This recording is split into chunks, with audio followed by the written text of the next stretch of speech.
confirm, okay? But you are the one to confirm. Why should you do that? Yes, we know.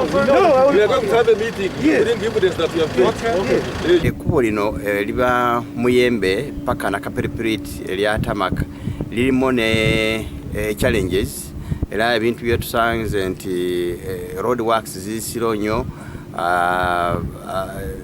kwegamba ebintu oluguudo balukolako naye waliwo parts ntini nnyo ze bakolako olusinga obungi luli bwereere tulina challenges abakozi ndowooza tebalina moralo payment ziri poor tulaba nti tractors zisinga obungi ziri ku luguudo nkade nnyo teziyinza kukola oluguudo luno bridges tezinaba kukwatibwako. We had this COVID related unfortunately COVID was hitting in very seriously. So as the gentleman recognized, you know, COVID hit the worldwide.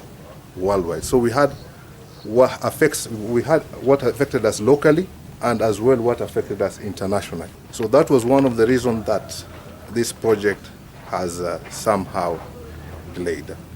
Kati twagala gavumenti speeding obanga bya sente bawe contractor sente oba bakyuse contractor nga tasobola kukola mirimu oba nga tebayinza kukola ebintu webanga waliwo obuzibu bwona contractor reporting ministry bakoleko kuba contract bajiwa 2019 kati saawa zino eri kumpa okugwako naye oluguudo terutambudde bulungi.